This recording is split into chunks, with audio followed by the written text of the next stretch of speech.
हमारी संस्कृति, हमारे संस्कार सदा रहें हमारे साथ। सब्सक्राइब करें तिलक। आप ही ने बताया था कि जब आपने उनसे अपनी निर्धनता की बात कही थी तो उन्होंने वचन दिया था केवल वे ही मित्रता निभाएंगे, आप पर मित्रता का बोझ कभी नहीं डालेंगे। कहा था ना? हाँ, कहा था। मेरा हाथ पकड़कर कहा था। तो फिर वो अपने वचन के पक्के हैं, फिर क्यों आप उन त्रिलोकीनाथ के वचनों पर विश्वास नहीं करते? वो अवश्य अपनी मित्रता निभाएंगे। मुझे विश्वास है कि आपके पहुंचते ही वो एक परम मित्र की भांति आपका स्वागत करेंगे। एक बार आप वहां पहुंचिए तो सही। परंतु ये सोचो वसुंधरा कि उस समय उनके दरबार में देश देश के राजे रजवाड़े, किन्नर, गंधर्व, जाने कौन कौन खड़े होंगे। वहां नंगे पांव और फटे कपड़ों के साथ जब मैं जाऊंगा तो क्या कहकर मेरा परिचय कराएंगे? क्या वो गर्व से कह सकेंगे कि ये मेरा मित्र है? और यदि मैं स्वयं मित्र कह के उनसे गले लग जाऊंगा तो सबके सामने उन्हें कितना संकुचित होना पड़ेगा। मेरे कारण उन्हें सबके सामने आंखें नीची करनी पड़े, ऐसा मैं कभी नहीं करूंगा।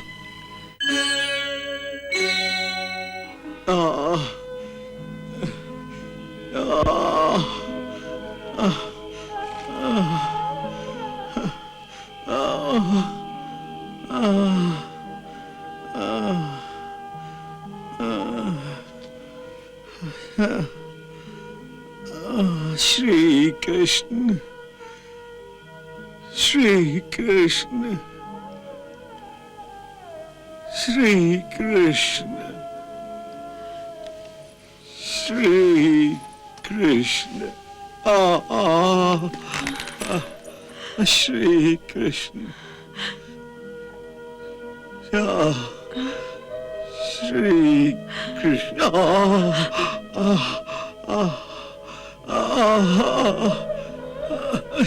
श्री कृष्ण, श्री कृष्ण, श्री कृष्ण। मुझे क्षमा कर दो। श्री कृष्ण। ये सब मेरा ही दोष है। ना मैं आपको वहां जाने पर विवश करती, नहीं आप इस प्रकार घायल होते।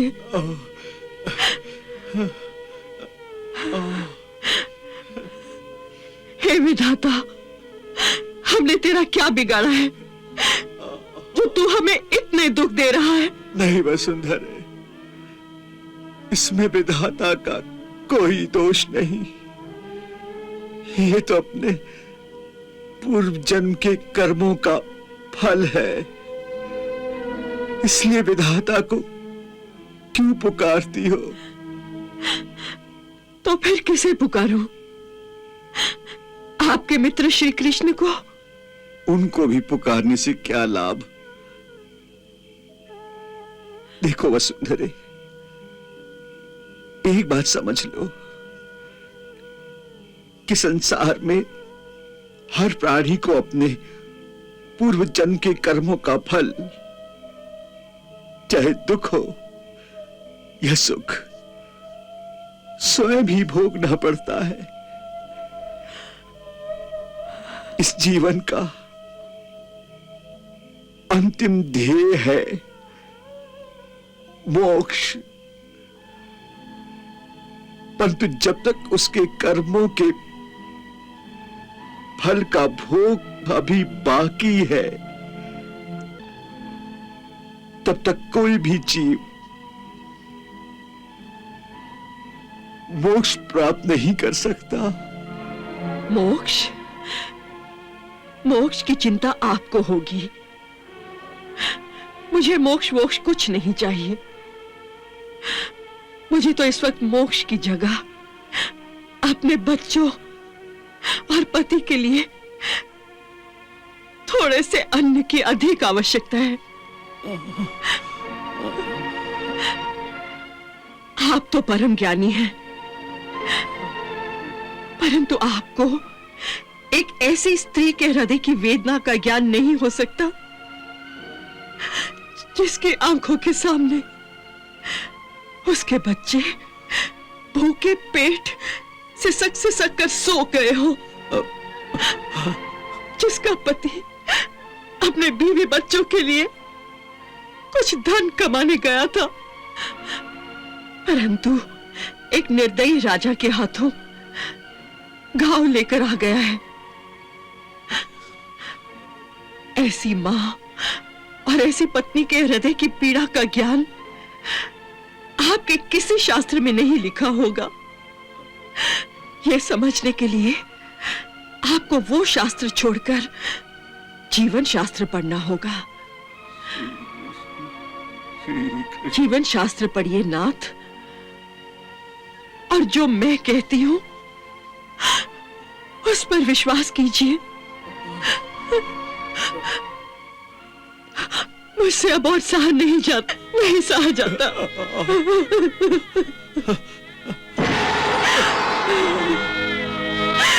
नहीं सहा जाता मुझसे, नहीं सहा जाता।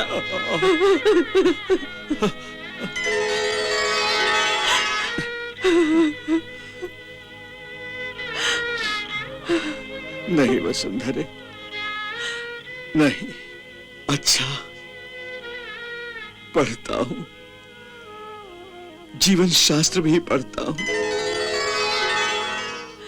बताओ, तुम्हारा जीवन शास्त्र क्या कहता है? देखिए, जब आप मेरी खातिर एक भोग विलास से घिरे हुए राजा के पास जा सकते हैं,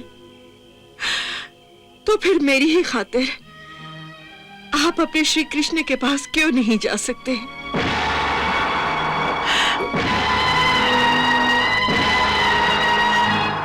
उन द्वारिकाधीश को आप भगवान मानते हैं, उनके परम भक्त भी हैं, तो फिर अपने भगवान के पास भक्त को जाने में क्या अड़चन है?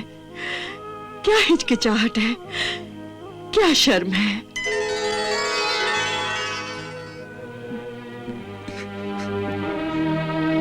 शर्म? मुझे भगवान से मांगने में कोई शर्म नहीं, कोई लाज नहीं। भगवान के पास जाने में कोई हिचकिचाहट नहीं, परंतु हिचकिचाहट है अपने मित्र के सामने हाथ फैलाने में। उससे एक पुरुष की मर्दानगी को चोट लगती है। इसलिए मैं एक मित्र के द्वार पर जाने से हिचकिचा रहा हूं। परंतु क्यों नाथ? आप उनके पास जाने से क्यों हिचकिचा रहे हैं, जिनका नाम लेकर सारा संसार जीता है? वो तो दीनों की सुध लेने वाले हैं, इसीलिए दीन दयाल कहलाते हैं। देखिए, आप इस तीसरे पन में भी इन दयाहीन संसारियों के द्वार पर भिक्षा मांगने जाते हैं, परंतु उस दीन दयाल के द्वार पर क्यों नहीं जाते? वो तो मांगे बिना ही सब कुछ देने वाले हैं। वो तो तीनों लोकों में सबसे बड़े दानी हैं। तुम ठीक कहती हो वसुंधरे। मेरे श्री कृष्ण तो ऐसे ही है, परंतु वो उनका भगवान रूप है। लेकिन जैसा मैंने कहा, मेरा उनका एक दूसरा रिश्ता भी है, मित्रता का। मित्रता के कुछ आदर्श होते हैं। जहां मित्रता का भाव होता है, वहां दोनों में बराबरी का भाव होना चाहिए। भले ही एक धनी हो और एक गरीब हो, फिर भी वो एक दूसरे के साथ बराबरी का व्यवहार करते हो। देखो वसुंधरे, मैं भगवान की दया सहन कर सकता हूं, परंतु एक मित्र की दया सहन नहीं कर सकता। इसलिए बड़ों का कहना है, किसी मित्र के घर पर खाने को तभी जाना चाहिए जब आप भी उसको अपने घर बुलाकर उसे खाना खिला सकते हो। इसका उत्तर तो उन्होंने बचपन में ही दे दिया था। आप ही ने बताया था कि जब आपने उनसे अपनी निर्धनता की बात कही थी तो उन्होंने वचन दिया था केवल वे ही मित्रता निभाएंगे, आप पर मित्रता का बोझ कभी नहीं डालेंगे। कहा था ना? हाँ, कहा था। मेरा हाथ पकड़कर कहा था। तो फिर वो अपने वचन के पक्के हैं, फिर क्यों आप उन त्रिलोकीनाथ के वचनों पर विश्वास नहीं करते? वो अवश्य अपनी मित्रता निभाएंगे। मुझे विश्वास है कि आपके पहुंचते ही वो एक परम मित्र की भांति आपका स्वागत करेंगे। एक बार आप वहां पहुंचिए तो सही। वहां पहुंचना ही तो मुश्किल है देवी। तुम क्या समझती हो कि वो मेरी प्रतीक्षा में पहले से ही अपने लंबे हाथ करके बैठे होंगे?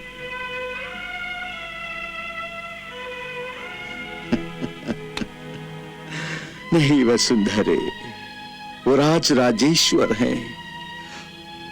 वहां अनेक राजा, लोकपाल, देवता, गंधर्व, किन्नर द्वार के बाहर इस प्रतीक्षा में खड़े रहते हैं कि कब उनकी कृपा दृष्टि उन पर पड़े कि द्वारपाल उन्हें अंदर आने की आज्ञा दे।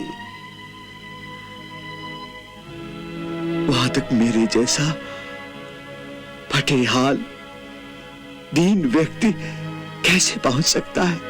सब लोग भले ही वहां प्रतीक्षा में खड़े रहे, परंतु आपको तो पता ही है वो अंतर्यामी है।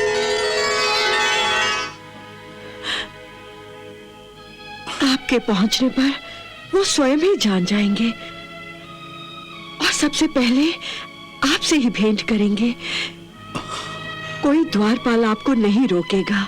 अच्छा, मान लिया कि द्वारपाल मुझे अंदर ले जाएंगे, परंतु ये सोचो वसुंधरा कि उस समय उनके दरबार में देश देश के राजे रजवाड़े, किन्नर, गंधर्व, जाने कौन कौन खड़े होंगे।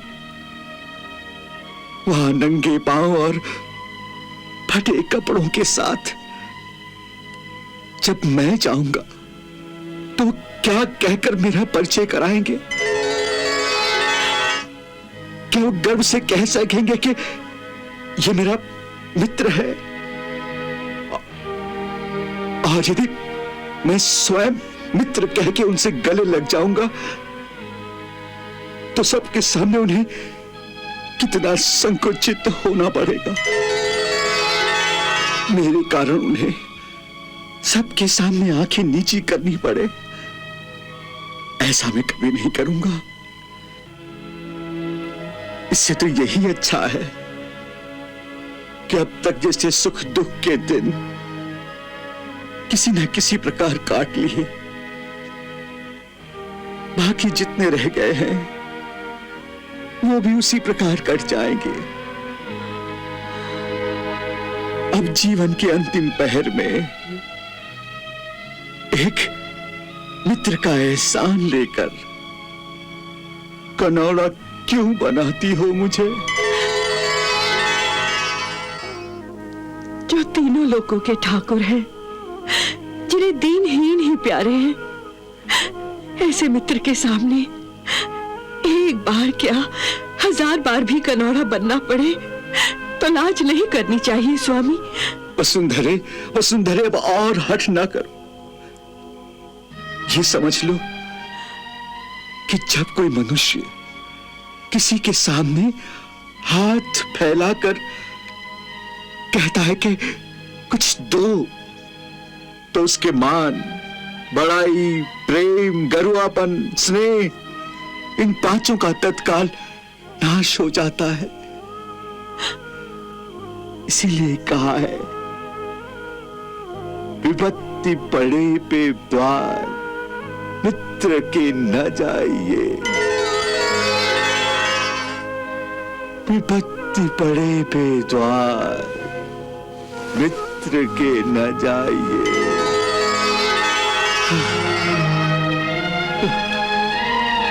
विपत्ति पड़े पे द्वार मित्र के न जाइए। विपत्ति पड़े पे द्वार न जाइए।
क्या कर रही हो?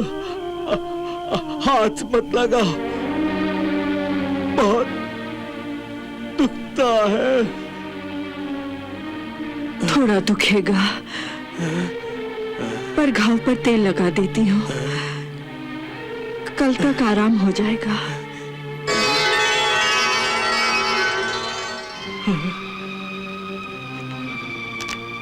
तेल?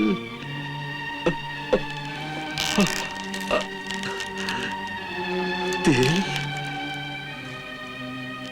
तेल कहां से लेकर आई हो? दीपक में थोड़ा सा है। ये तेल मत लगाओ। क्यों? तेल लगाने से घाव भर जाएगा। घाव तो भर जाएगा, परंतु दीपक में इतना सा ही तो तेल बच गया है।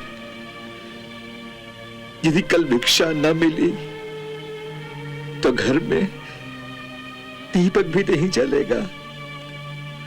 इसलिए कल के लिए इस तेल को दीपक में ही रहने दो।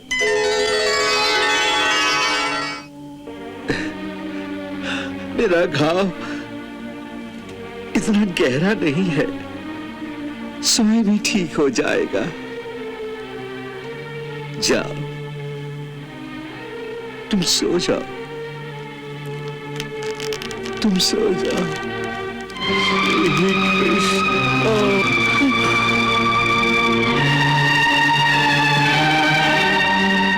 ऐसे हठी ब्राह्मण की आप भी कुछ सहायता नहीं कर सकते? कैसे भगवान हो?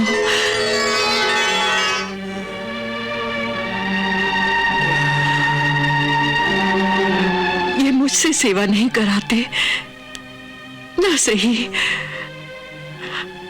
आप ही इनके घाव भर दो। आपके भक्त भी हैं और मित्र भी।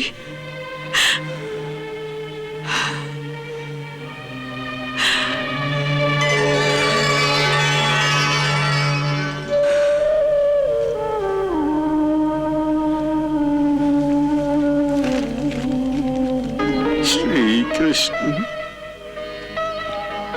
इसे क्षमा कर देना प्रभु, पगली है।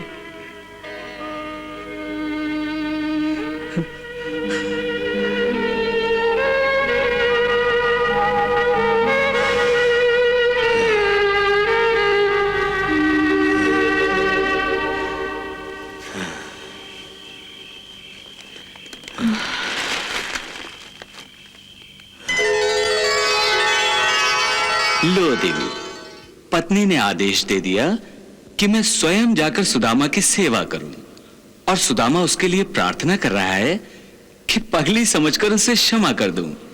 तो अब किसकी बात मानेंगे प्रभु? दोनों की। अर्थात मैं समझी नहीं। एक की सेवा कर दूंगा, दूसरे को क्षमा कर दूंगा।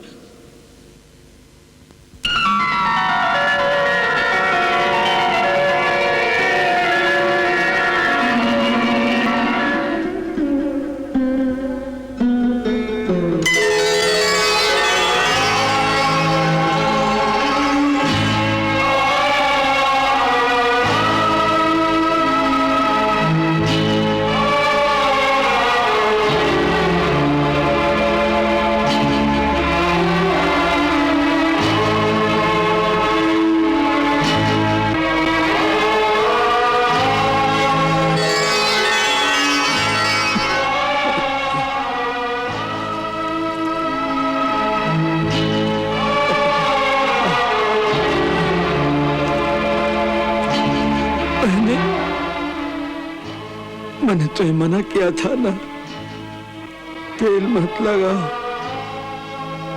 फिर क्यों लगा रही हो? ये नींद में किससे बातें कर रहे हो? तुमसे तो कह रहा हूं, तेल मत लगाओ।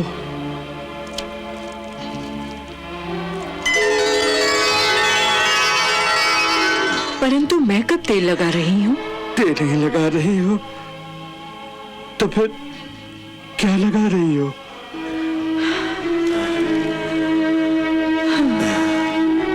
मैं तो सो रही हूँ।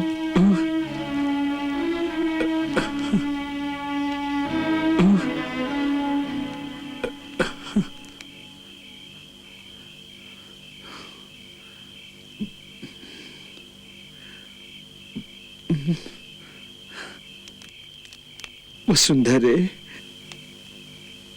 अभी अभी तुमने मेरे घाव पर तेल लगाया है। ये देखो, तेल की चिकनाहट। क्या कह रहे हैं आप? चिकनाहट कहाँ से आ गई?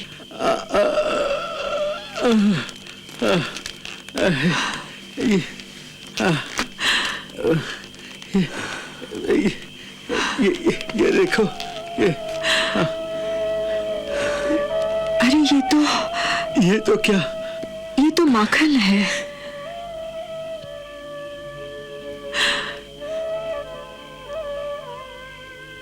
ये कैसा चमत्कार? ये चमत्कार नहीं, दिव्य घटना है। दिव्य घटना कैसी? ये देखिए, माखन की कटोरी। ये अपने आप तो यहां नहीं आ सकती, इसे कोई लाया होगा। ये हाँ, हाँ, हाँ, कौन लाया होगा?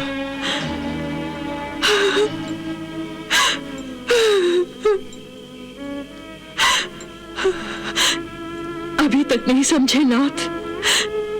मैंने जो ताना दिया था, आपके आपके मित्र श्री कृष्ण को कि वो स्वयं आकर आपकी सेवा क्यों नहीं करते, वो इसके उत्तर में वो सचमुच ही माखन की कटोरी लेकर स्वयं चले आए।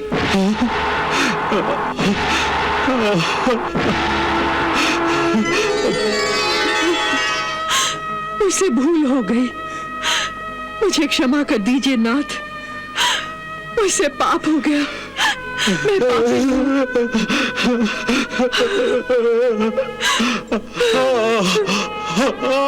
पापी तुम नहीं वसुंधरा, पापी तो मैं हूँ, जिसने अपने हट के कारण अपने स्वामी को, अपने प्रभु को यहाँ आने पर विवश कर दिया। इतना कष्ट दिया उन्हें। मैं पापी हूँ, मुझे क्षमा कर दो प्रभु, मुझे क्षमा कर दो प्रभु, मुझे क्षमा कर दो प्रभु, मुझे क्षमा कर दो प्रभु, मुझे क्षमा कर दो, मुझे क्षमा कर दो। मेरी बात सुनिए। और क्या सुनूं मैं, तुमने तो मुझे पापी बना दिया। मुझे तो कुछ और ही लगता है। क्या लगता है तुम्हें? इसमें मुझे प्रभु का एक संदेश लगता है। कैसा संदेश? यही कि जैसे वो कह रहे हो कि यदि तुम मेरे पास ना आने का हट करते रहोगे तो मुझे स्वयं तुम्हारे पास आना पड़ेगा।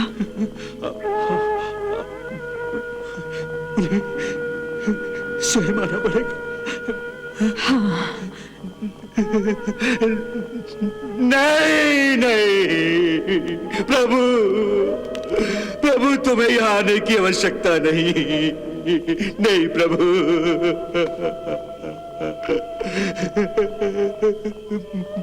मैं स्वयं आऊंगा, मैं स्वयं आऊंगा प्रभु।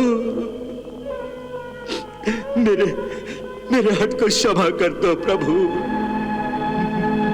मेरे हट को क्षमा कर दो प्रभु। मैं स्वयं आपके चरणों में आऊंगा प्रभु, मैं स्वयं आपके चरणों में आऊंगा। प्रभु बधाई हो, प्रभु बधाई हो, वो आ रहा है।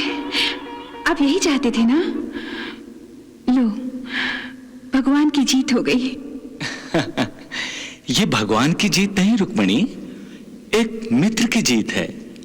एक मित्र पर निस्वार्थ मित्रता के प्रेम की जीत है।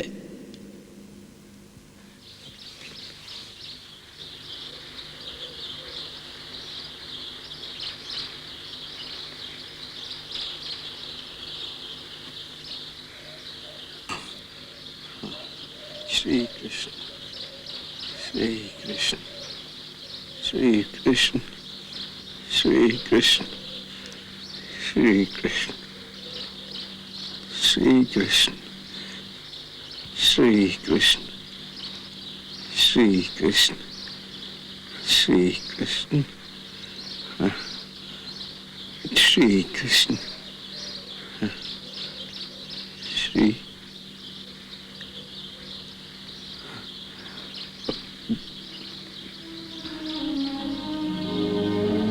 वसुंधरी जी,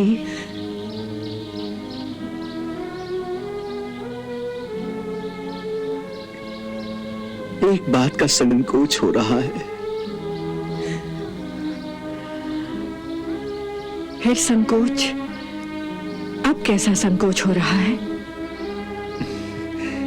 देखो, किसी मित्र के घर जाओ तो कहते हैं कि खाली हाथ नहीं जाना चाहिए, और कुछ ना हो तो पान सुपारी ही लेकर जाओ। परंतु हमारे पास तो पान सुपारी है ही नहीं। वहां से पूछेंगे कि मित्र, भाभी ने मेरे लिए क्या भेजा है? कम से कम चावल के 4 दाने तो पकाकर जरूर भेजे होंगे।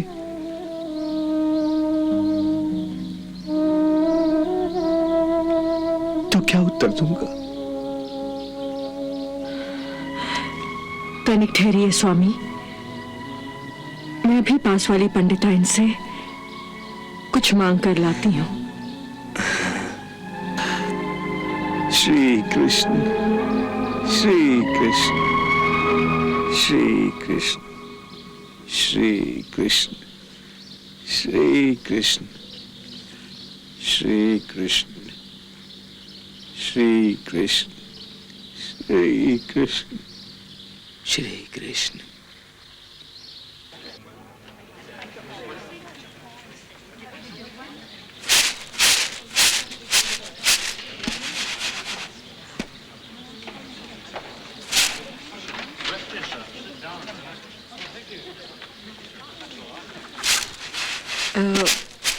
अरे वसुंधरा, आओ बहन आओ, क्या बात है? सुशीला बहन, थोड़े से तंदूर मांगने आई हूँ। हो सके तो 2 मुट्ठी तंदूर उधार दे दो। ये द्वारिकाधीश से मिलने जा रहे हैं। राजा के पास खाली हाथ तो नहीं जा सकते ना, इसीलिए आना पड़ा। बहुत अच्छा किया जो यहाँ आ गई। राजा के पास जा रहे हैं तो 2 मुट्ठी क्यों, सारे ले जाओ। नहीं नहीं बहन, इतने की आवश्यकता नहीं। ब्राह्मण की भेंट तो केवल प्रतीक स्वरूप होती है। थोड़े से चावलों को भी प्रभु बहुत मान लेंगे। अच्छा, ये लो।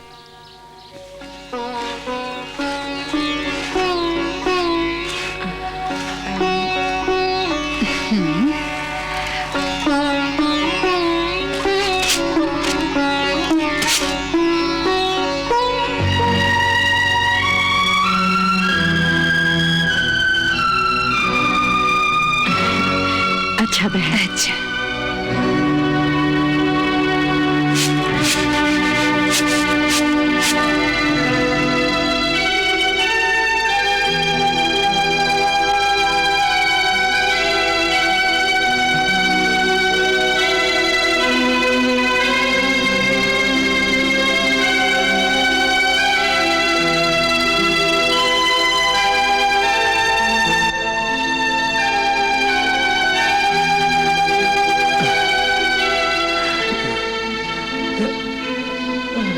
ये लीजिए।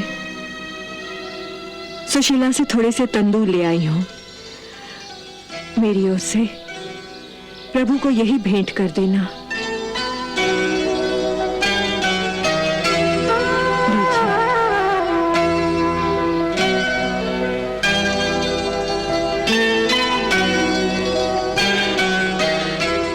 वो अंतर्यामी है, मेरी भावना से ही प्रसन्न हो जाएंगे।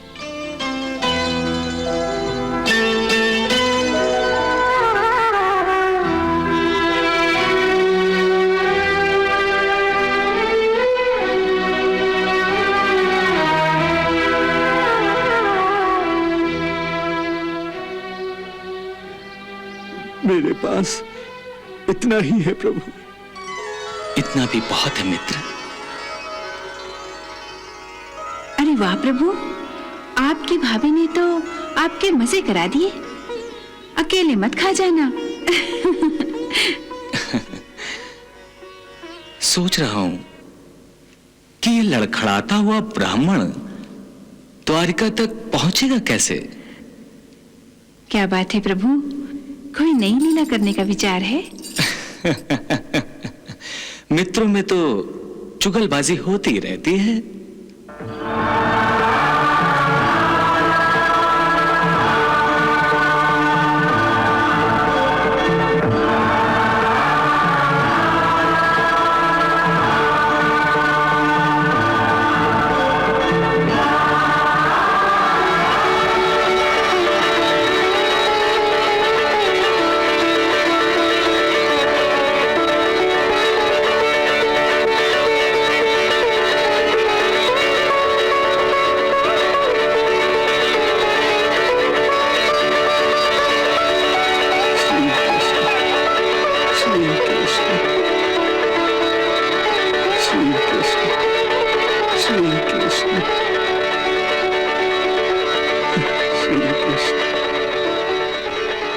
श्री कृष्ण। प्रभु, मैं एक लंबी यात्रा पर जा रहा हूं। द्वारिका कब पहुंचूंगा, वहां से कब लौट कर आऊंगा, कुछ पता नहीं। सो अपने पीछे मैं अपनी पत्नी और बच्चों को आपके संरक्षण में छोड़कर जा रहा हूं। इनकी हर प्रकार से रक्षा करना प्रभु, और ये आशीर्वाद दो कि जब मैं लौट कर आऊं तो इनको और अपने समस्त नगरवासियों को सकुशल देखूं।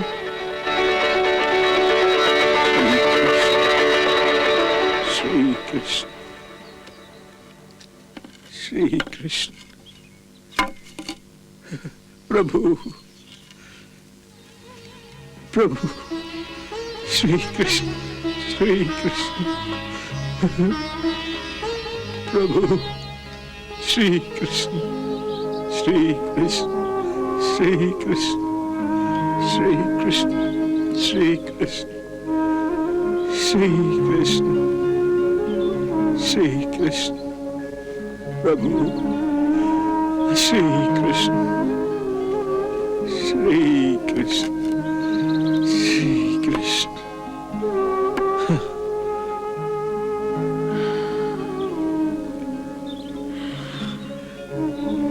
हे देव, मेरे पति कठिन यात्रा पर जा रहे हैं। इनकी पग पग पर रक्षा करना। इनके पास यात्रा के लिए कोई साधन नहीं है। पांव में चप्पल नहीं, सिर पे पगड़ी नहीं। अपनी कृपा की छांव इन पर बनाए रखना। ऐसा आशीर्वाद दो प्रभु कि रास्ते में जो भी कंकर और कांटे हों वो इनके चरणों से दूर रहें और इनकी यात्रा सफल हो।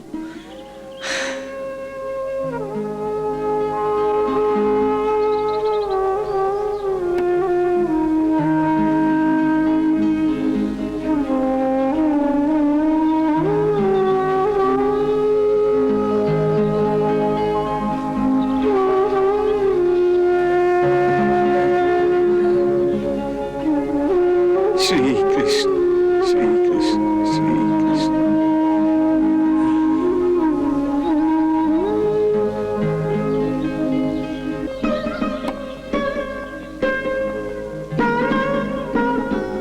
कल्याण हो, कल्याण।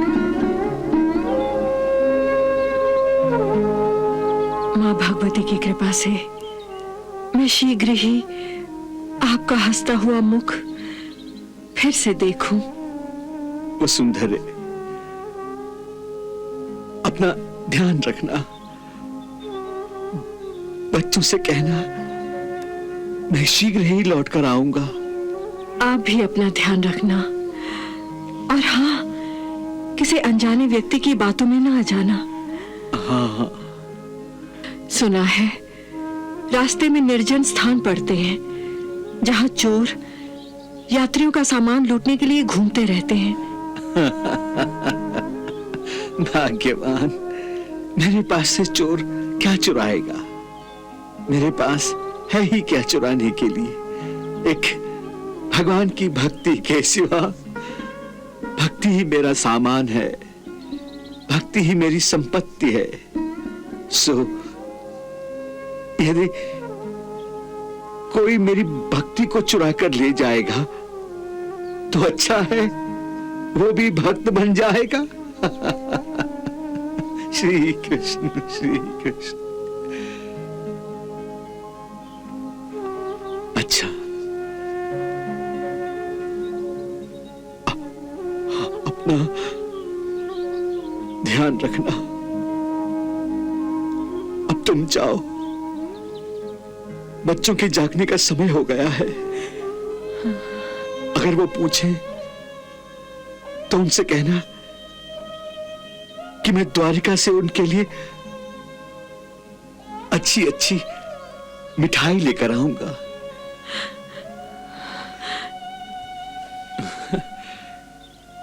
कल्याण हो, कल्याण हो। शीघ्र लौटना, मैं रास्ता निहारती रहूंगी। हाँ, अच्छा।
श्री कृष्ण, श्री कृष्ण, श्री कृष्ण, श्री कृष्ण।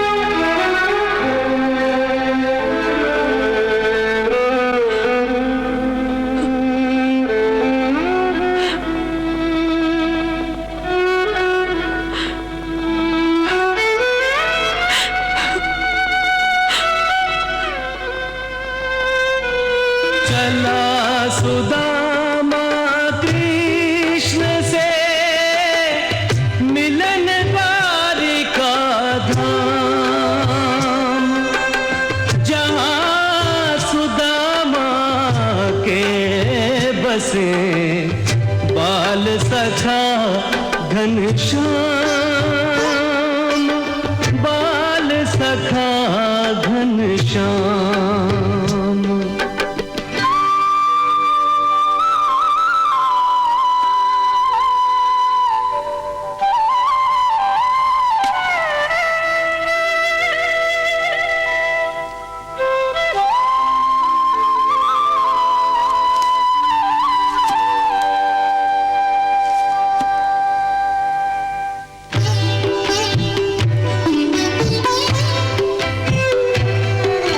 द्वारिकापुरी की ओर प्रथम चरण धरते ही कोलाहल मच गया रे चारों दिशाओं में।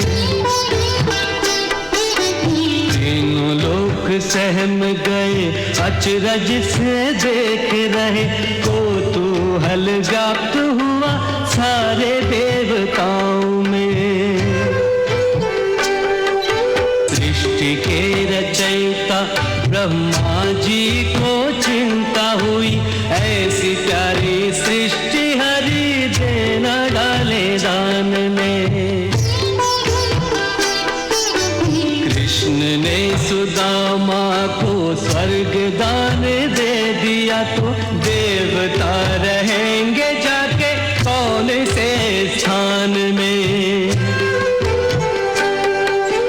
डर गए कुबेर पंच मेरु डगमगाने लगे, इंद्र का न चित्त लगे नृत्य और गान में। मित्र से मिलेगा मित्र, भक्त से मिलेंगे प्रभु, जाने क्या लुटा दे नाथ मित्र के सम्मान में।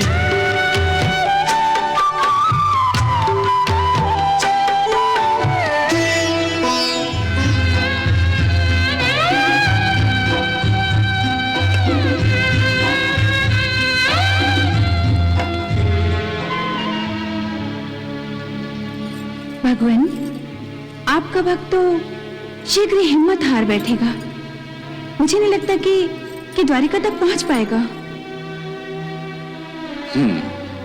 देखते हैं।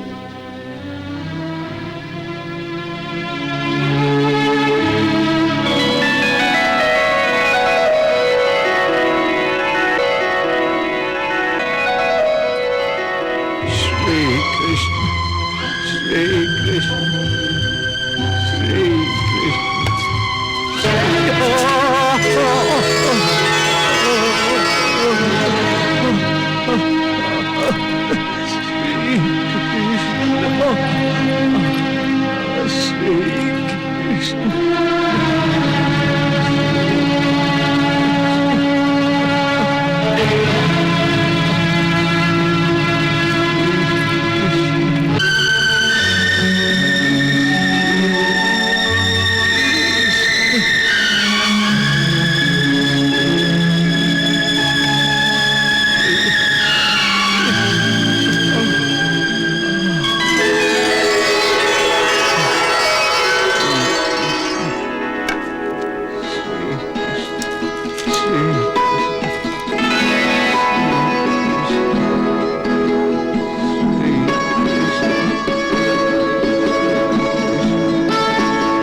अरे ये क्या कर रहे हो?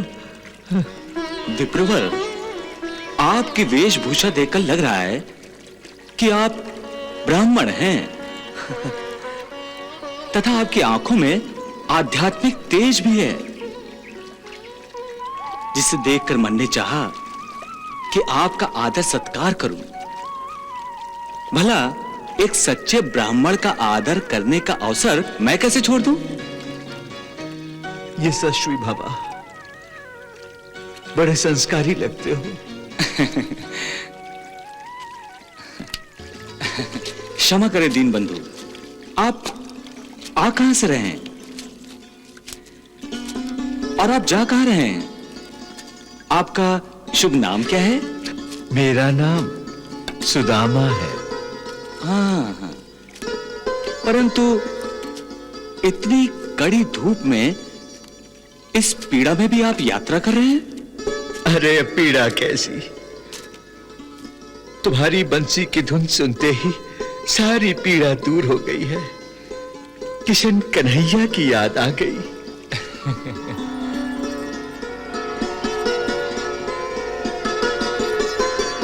बड़ी मनमोहक धुन बजा लेते हो तुम, बिल्कुल किशन कन्हैया की भांति। किससे सीखा ये जादू, ये धुन, ये धुन भी श्री कृष्ण की धुन है। आपको देखकर ऐसा लगता है कि आप भी श्री कृष्ण के भक्त हैं। जय श्री कृष्ण, जय श्री कृष्ण, जय श्री कृष्ण। जय श्री कृष्ण।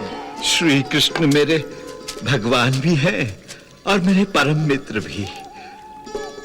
उनके दर्शनों की अभिलाषा से ही द्वारिका जा रहा हूं। और तुम? अब मैं मुरली मनोहर, मैं भी द्वारिका ही जा रहा हूं। तुम भी द्वारिका जा रहे हो? मैं द्वारिका में ही रहता हूं ना। हाँ। अच्छा हुआ आप मिल गए, अब यात्रा आराम से कटेगी। मैं अपनी धर्मपत्नी को मायके छोड़ने गया था, बड़ी मुश्किल से यहां तक पहुंचा हूं। मेरे पग ही आगे नहीं उठते।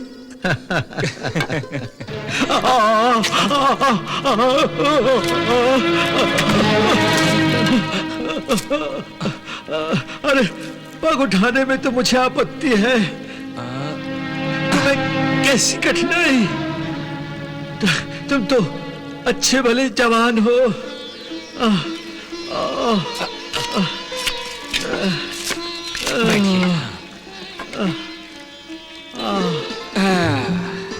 अरे कुछ ना पूछो, ये ससुरी जवानी, ये खुद ही 10 कठिनाइयों की एक कठिनाई है। और उस पर ये अकेलापन। हाय, धर्म पत्नी को मायके छोड़कर जब पग आगे बढ़ाता हूं तो मन बावरा पीछे दौड़ने लगता है। क्या करूं, लक्ष्मी देवी की याद पीछा नहीं छोड़ती।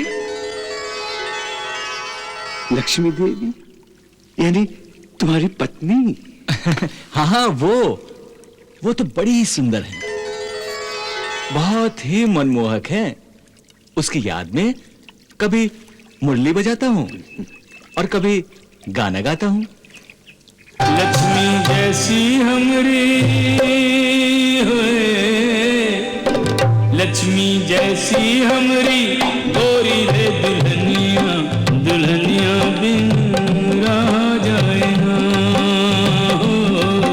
दुल्हनिया बिन रहा जाए ना। मान्यवर, आप अपनी पत्नी की याद में गाना नहीं गाते? नहीं, मैं नहीं गाता ऐसे गाने। मैं तो भगवान की स्तुति गाता हूँ। श्री कृष्ण, श्री कृष्ण। फिर भी आपको अपनी पत्नी की याद तो सताती होगी। सच सच बताइए, सताती है ना? देखिए मित्र से मन की बात छुपानी नहीं चाहिए। बताइए बताइए बताइए। तुम भी बड़े विचित्र प्राणी हो, एकदम विचित्र।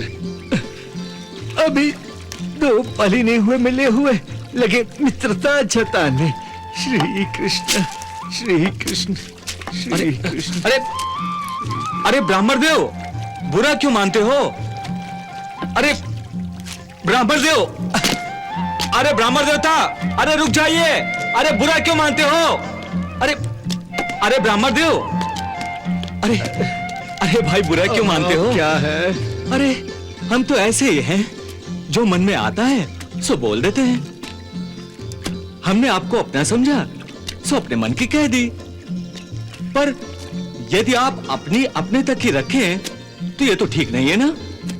हमने आपको अपना समझा है तो आपको भी तो हमें अपना समझना चाहिए ना। परंतु आत्मसम्मान भी तो कोई वस्तु होती है। हाँ।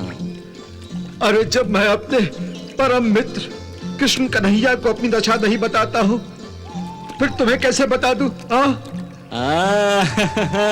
वो तो आपकी दशा देखकर ही मालूम पड़ रहा है कि आप बड़े स्वाभिमानी हैं। वरना ऐसे कैसे हो सकता है कि द्वारिकाधीश का मित्र इस हाल में हो?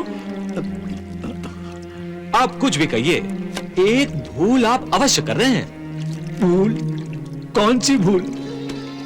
आप सोच रहे हैं कि छुपाने से सब कुछ छुप जाता है, लेकिन जब कोई किसी से सच्चा प्रेम करता है तो उसे सब पता चल जाता है। पता नहीं तुम क्या नाप शनाप बक रहे हो। मैं बक नहीं रहा हूं। अब देखिए, आपने तो हमें कुछ नहीं बताया, कि आपका घर परिवार क्या है, आपके कितने बच्चे हैं, आप कहां से आए हैं, परंतु मुझे सब पता है। मैं सब बता सकता हूं। कहिए तो बता दूं। कहिए मान्यवर, बता दूं? कहिए तो बता दूं? हाँ? नहीं।